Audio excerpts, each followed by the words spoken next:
Halo, apa kabar semua? Dalam video kali ini saya akan membahas tentang menciptakan karya seni rupa yang berdampak bagi lingkungan sekitar. Sebelum kita bahas lebih lanjut apa itu karya seni yang berdampak, karya seni yang berdampak yaitu karya seni yang memiliki pengaruh untuk merubah pengetahuan, kesadaran, dan juga perilaku lingkungan dari kurang baik menjadi baik. Coba perhatikan contoh gambar berikut ini. Dalam gambar tersebut terdapat kalimat dan gambar ilustrasi yang bersifat mengajak untuk melakukan sesuatu, sesuai dengan kalimat dan gambarnya. Sehingga orang yang melihatnya diharapkan akan memiliki kesadaran untuk melakukan perintah yang ada pada gambar tersebut. Dengan kata lain, gambar tersebut memiliki pengaruh untuk merubah pengetahuan, kesadaran, dan juga perilaku lingkungan dari kurang baik menjadi baik. Contoh karya seni rupa yang berdampak adalah gambar poster. Lalu apa pengertian gambar poster? Poster adalah karya seni rupa dua dimensi sebagai media publikasi yang terdiri atas tulisan dan gambar. Ataupun kombinasi antar keduanya, dengan tujuan memberikan informasi kepada halayak ramai. Poster biasanya dipasang di tempat-tempat umum yang dinilai strategis, seperti sekolah, kantor, pasar, mal dan tempat-tempat keramaian lainnya. Informasi yang ada pada poster umumnya bersifat mengajak masyarakat untuk melakukan sesuatu. Berikut ini adalah ciri-ciri umum dari sebuah poster. 1. Desain grafis dari poster harus memuat komposisi yang terdiri atas huruf dan gambar di atas media kertas atau kain yang berukuran besar. 2. Cara pengaplikasiannya dapat dengan cara ditempel pada dinding, tempat umum atau permukaan datar yang lain dengan sifat membidik perhatian mata semaksimal mungkin. 3. Poster pada umumnya dibuat dengan perpaduan warna yang kuat dan kontras. 4. Poster lazimnya mempergunakan bahasa yang singkat, jelas, tidak rancu agar mudah dipahami. 5. Pesan yang ingin disampaikan sebaiknya disertai dengan gambar. 6. Poster dapat dibaca secara sambil lalu. Setelah membahas mengenai ciri-ciri poster, selanjutnya akan saya bahas tentang hal-hal yang diperhatikan dalam membuat poster. Dalam membuat poster selain memperhatikan dan menerapkan prinsip seni rupa atau desain seperti kesatuan, keseimbangan, proporsi, irama, kontras, harmoni, dan penekanan. Juga perlu memperhatikan hal-hal berikut ini. 1. Gambar dibuat mencolok dan sesuai dengan ide yang akan dikomunikasikan. 2. Kata-kata yang digunakan dalam poster harus efektif, sugestif, serta mudah diingat. 3. Kata-kata atau kalimat harus sesuai atau nyambung dengan gambarnya. 3. Jenis font sebaiknya adalah jenis yang mudah dibaca dan dengan size yang besar. 4. Media poster harus mempergunakan bahan yang tidak mudah rusak atau sobek. Selanjutnya akan saya bahas tentang tujuan membuat poster. Tujuan poster adalah untuk mengajak, membujuk, atau menghimbau masyarakat untuk melakukan sesuatu seperti yang telah dituliskan dan digambarkan di dalam poster. Tujuan poster harus tersampaikan kepada masyarakat banyak.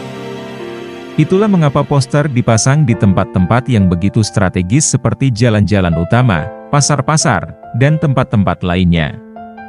Adapun tujuan poster yaitu 1. Sebagai media publikasi. 2. Sebagai media informasi. 3. Untuk tujuan komersil atau menjual produk atau jasa. Selanjutnya akan bahas tentang jenis-jenis poster.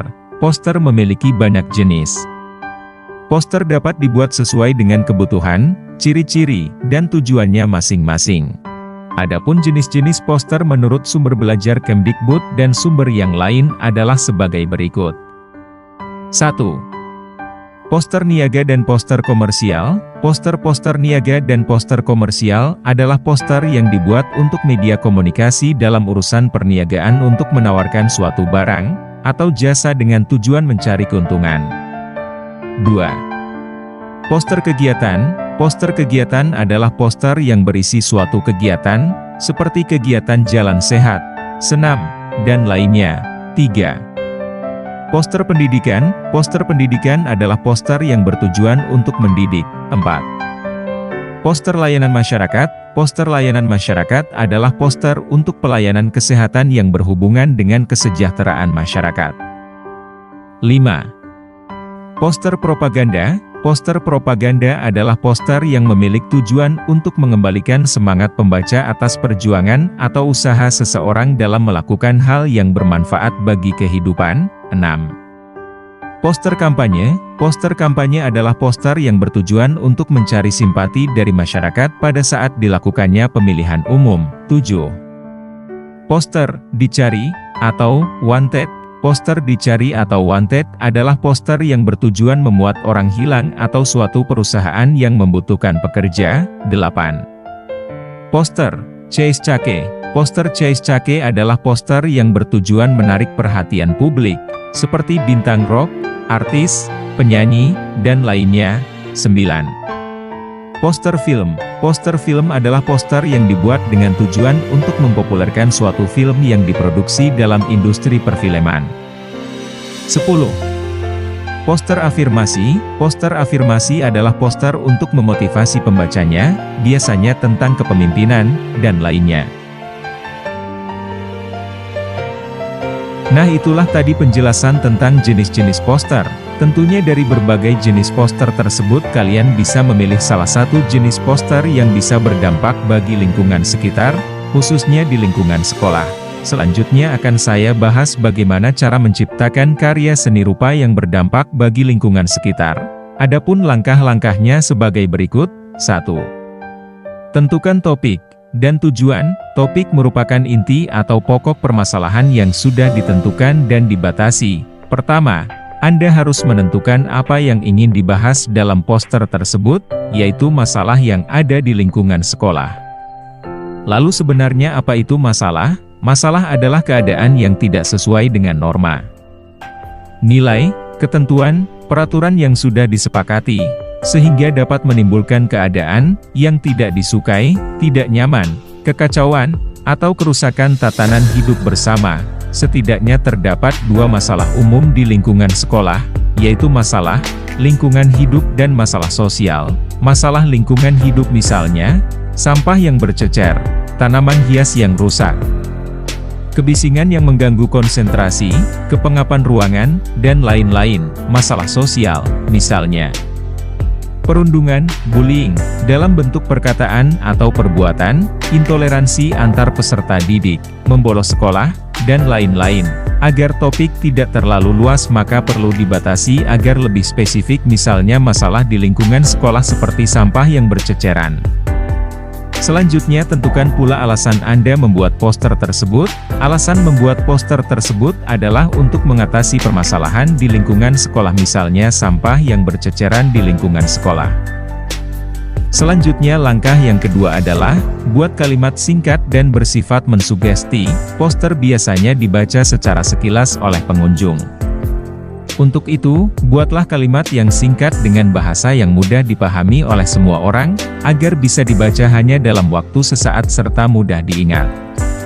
Supaya kalimat tersebut bisa mensugesti atau memberi pengaruh, maka kalimat harus bersifat persuasif, yaitu kalimat yang digunakan bersifat membujuk, mengajak atau mempengaruhi orang untuk melakukan suatu tindakan atau kegiatan. Misalnya pokok permasalahannya, banyaknya sampah yang berserakan di lingkungan sekolah. Maka kalimat yang tepat untuk mengatasi masalah tersebut adalah buanglah sampah pada tempatnya. Selanjutnya langkah ketiga adalah membuat gambar dalam bentuk sketsa atau rancangan desain.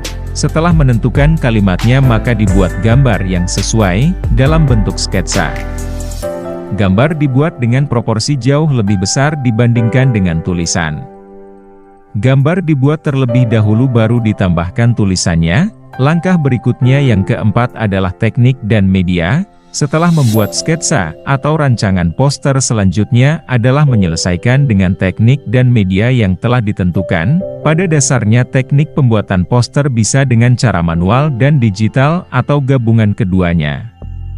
Teknik manual adalah teknik yang biasa digunakan untuk menggambar, misalnya teknik arsir, plakat, akuarel, dan sebagainya. Teknik digital yaitu teknik menggambar menggunakan perangkat digital seperti laptop, HP, tablet dengan menggunakan aplikasi khusus.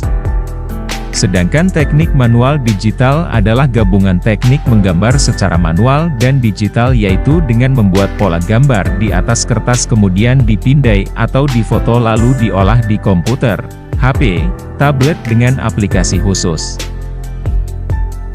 Setelah poster selesai, untuk yang teknik manual bisa langsung diberi figura atau frame agar lebih rapi. Untuk poster yang digital perlu dicetak dahulu menggunakan banner agar lebih awet. Untuk pemasangannya dipasang di tempat yang strategis. Untuk poster yang menggunakan teknik digital bisa dicetak dengan berbagai ukuran dan jumlah sesuai dengan keinginan. Nah, itulah tadi penjelasan tentang menciptakan karya seni rupa yang berdampak bagi lingkungan sekitar. Salah satunya dengan membuat karya seni rupa 2 dimensi berupa poster, walaupun ada jenis yang lain seperti mural atau grafiti.